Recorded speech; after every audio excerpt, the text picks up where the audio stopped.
Hello दोस्तों। तो आज मैं आप लोगों के लिए लाई हूँ एक न्यू मांगा जिसकी स्टोरी लाइन बहुत ही अच्छी है और मुझे यकीन है कि आप लोगों को भी पसंद आएगी। तो चलिए बिना किसी बकवास के स्टार्ट करते हैं। स्टोरी के स्टार्टिंग में हमें हमारी फीमेल लीड दिखाई जाती है जो कि असहनीय दर्द और पीड़ा को किसी तरह सहते हुए टेम्पल के भीतर चली जा रही होती है। वो दर्द में बोल रही होती है, केल केल वो मर गया।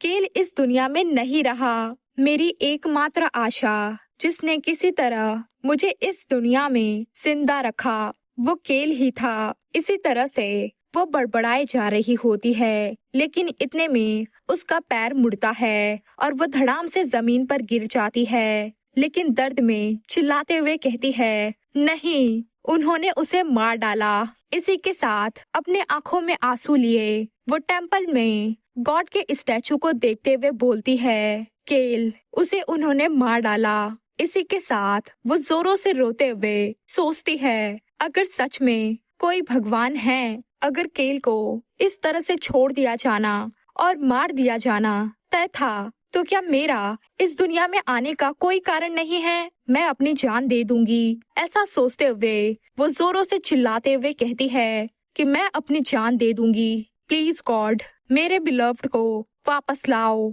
उसके बाद तो हमारा सीन शिफ्ट होता है सीधा फ्लैशबैक में। हमारी फीमेल लीड खुद को ही मिरर में निहारते हुए कहती है, हेस्टिया, ये उस कैरेक्टर का नाम है जिसे मैंने अपना लिया। मुझे पूरा यकीन है कि मैं अपना फेवरेट नॉवेल पढ़ते पढ़ते सो गई थी, लेकिन जब मैं उठी तो मैं बस एक ऐसा एक्स्ट्रा बन चुकी थी जिसकी नॉवेल में एक भी लाइन नहीं थी।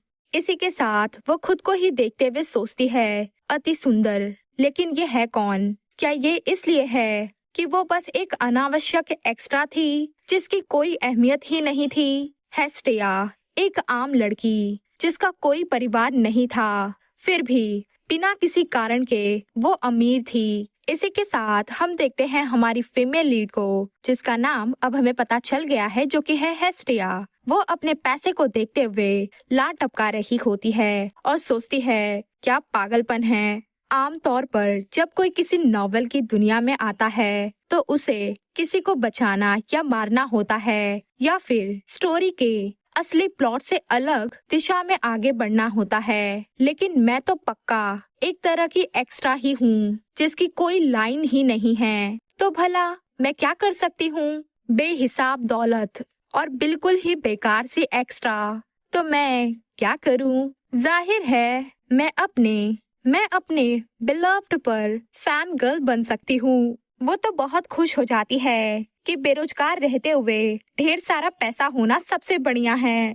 उसके बाद तो हेस्टिया एक जगह पर पहुंच जाती है और वहां के आदमी से चिल्लाते हुए कहती है, अरे मुझे कोई फर्क नहीं पड़ता कि कोई बर्बाद हो चुकी नोबल फैमिली हो। मैं तो बस एक टाइटल खरीदना चाहती हूँ। मुझे बैंक्वेट में शामिल होना है, तो नोबल का टाइटल मेरे पास होना ही चाहिए। वही वो बंदा हेस्टिया से कहता है, तुम क्या बात कर रही हो? तुम पागल हो क्या लड़की? इससे पहले कि वो आदमी अपनी बात पूरी कर पाता, हेस्टिया उसके मुंह पे गोल्ड की पोटली मारती है। बेचारे के तो दांत भी टूट जाते हैं, लेकिन फिर भी वो खुश होते हुए बोलता है, आपका धन्यवाद। यानी कि हेस्टिया वो पाने में कामयाब हो जाती है जो उसे चाहिए था, एक नोबल होने का टाइटल।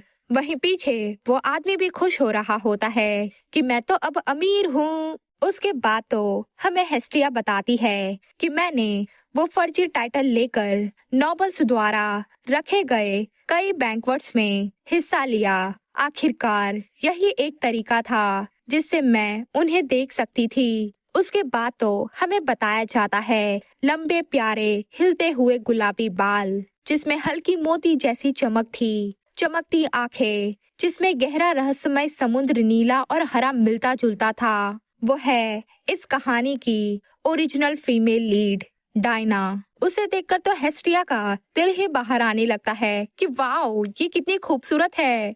जैसा कि आमतौर पर फीमेल लीड से उम्मीद की जाती है कि फीमेल लीड होने के नाते वाकई कमाल है, जैसे हवा में तैरता हुआ रोशनी की किरण हो। उसके बाद एक बार फिर हेस्टिया हमें बताती है काले बाल और सुनहरी आंखों का परफेक्ट कॉम्बिनेशन। वो इस दुनिया का परफेक्ट मैन है, शानदार कदकाठी और बेहतरीन बुद्धि वाला, जो कि क्राउन प्रिंस भी है। इस स्टोरी का ओरिजिनल मेल लीड हेलियोस, इस मेल लीड का कैरेक्टर जो बिल्कुल उस पागलपन के हिसाब से काले बाल वाला होना चाहिए। सच में राइटर का सबसे बेहतरीन कैरेक्टर है ये। हेस्टिया तो उन्हें देखकर बहुत खुश हुई जा रही होती है और मन ही मन हंसते हुए सोचती है, मैं विश्वास नहीं कर सकती कि मुझे अपने फेवरेट नॉवेल के कैरेक्टर्स को इतना करीब से देखने का मौका मिला। हे भगवान, आपका बहुत बहुत शुक्रिया। वहीं पर और भी लेडीज होती हैं जो कि आपस में बातें कर रही होती हैं और एक ठंडी और कठोर सोच वाला इंसान जो कि बड़े उद्देश्यों के लिए क्रूर फैसले लेता है, लेकिन इस दुनिया का सबसे प्यारा लड़का फीमेल लीड के लिए परफेक्ट मैच है, वो है ये। हालांकि इसने फीमेल लीड से बेतहाशा प्यार किया, लेकिन अंत में इसे उसका प्यार नहीं मिला और ये इस युग का अधूरा प्यार बन गया।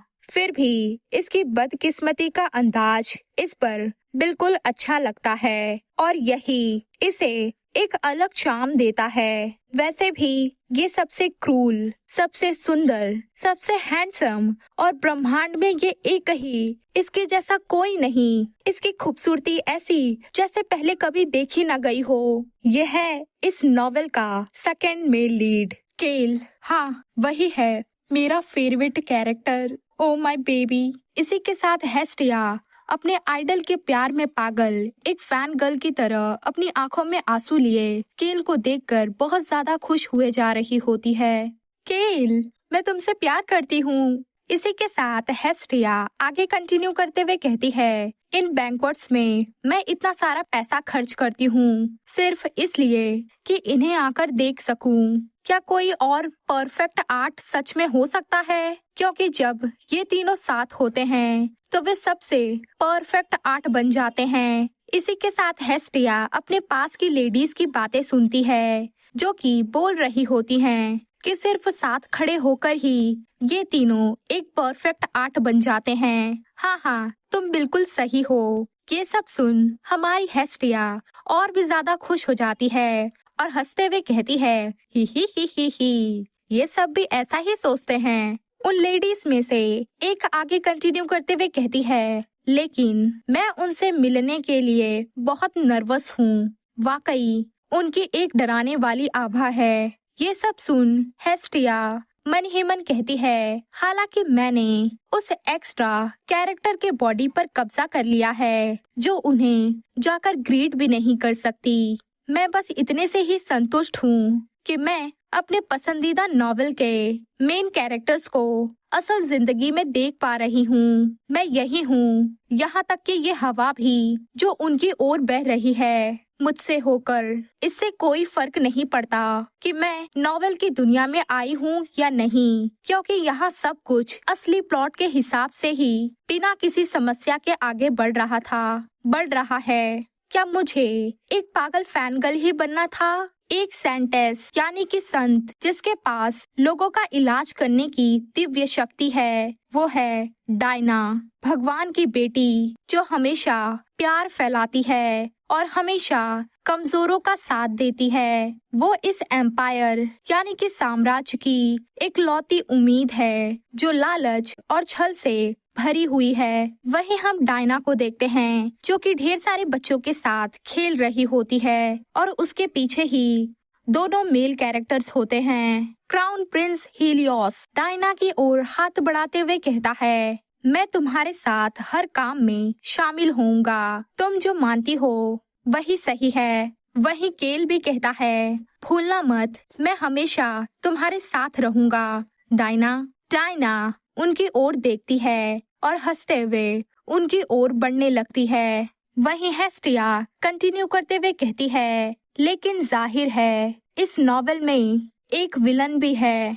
अभिजात वर्ग की पार्टी का नेता ड्यूक आर्च और उसकी बेटी प्रिंसेस लेटोना ये एक ऐसे परिवार से है जिसकी बहुत बड़ी ताकत है और जो एम्पायर यानी कि साम्राज्य से भी नहीं डरता। ये हीलियोस से शादी करना और इस एम्पायर की क्राउन प्रिंसेस बनने का लालच रखती है। इसकी नजरों में डायना जैसी एक आम सी लड़की, उसे क्राउन प्रिंस का फेवर मिलना सिर्फ उसकी आंखों में एक कांटा सा था।